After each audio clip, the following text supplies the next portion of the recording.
కళాకారులకు నెలవు కాకినాడని కూచిపూడి నాట్య కళా ప్రజ్యోతి సీతా నాగజ్యోతి ఆనం ప్రసాద్ పేర్కొన్నారు. కాకినాడ కళలకు కళాకారులకు పుట్టినిల్లు అని కూచిపూడి నాట్య కళా ప్రజ్యోతి సీతా నాగజ్యోతి ఆనం ప్రసాద్ పేర్కొన్నారు. కాకినాడ సూర్యకళా మందిరంలో శాస్త్రీయ నృత్య కళాకారుల సంక్షేమ సమాఖ్య కాకినాడ ఆధ్వర్యంలో ఆనం లక్ష్మణరావు స్ఫూర్తితో 1000 మంది నృత్య కళాకారులతో నృత్య నీరాజనం, ఆనం లక్ష్మణరావు జీవితకాల స్మాల్గా పురస్కారాలు అందజేశారు.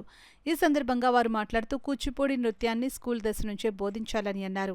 అనంతరం సీతా నాగజ్యోతిని సత్కరించారు. ఈ కార్యక్రమంలో గట్టి సత్యనారాయణ, లింగంపల్లి కృష్ణమూర్తి, డాక్టర్ భరతలక్ష్మి, లోకేష్, మునిగంటి వెంకట్రావు తదితరులు పాల్గొన్నారు.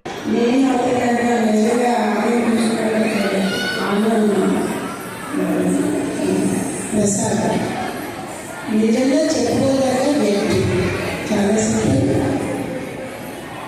ఇంత గొప్పగా ఆర్గనైజ్ చేసి అసలే ఎందుకని నాకు చాలా ఆశ్చర్యం అసలు ఎలా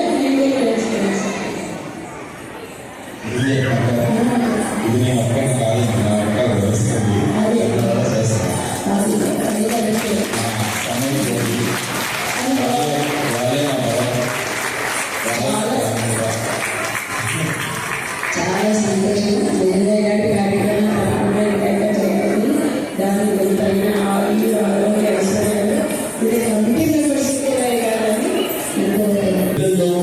చిన్నతనం నుండి నాట్యం వేదికకి గమ్యం పెట్టడమో, కాళ్ళు కదిలించడమో, చేయి కదిలించడమో, టీచర్గా చెప్పి ఏదో అది ప్రదర్శించడమే కాకుండా ఆ ప్రదర్శన వెనకాల ఒక శాస్త్రం ఉంటుంది.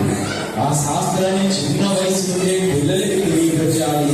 అలా తెలియపడితే కొద్దిగా తెలియపడితే వారిలో నాట్యం చేసే విధానంలో పరిపక్వత వస్తుందన్న ఉద్దేశంతో ఈ నృత్య ప్రవేశించిన విధానాన్ని సర్టిఫికేట్ మేము 3 years కోరుతున్నాం. 9 parts చేసి పిల్లలకు అర్థమయ్యే రీతిలో దీన్ని రూపొందించాం. గత 3 సంవత్సరాల క్రితం ఈ నృత్య ప్రవేశ పరీక్షా విధానాన్ని అమలు చేసినప్పుడు 160 మంది విద్యార్థులు దీంట్లో ఎగ్జామ్ పెట్టారు. ఈ రోజున మన ఆగస్టు 3వ తారీఖున ఈ ఎగ్జామ్కి 6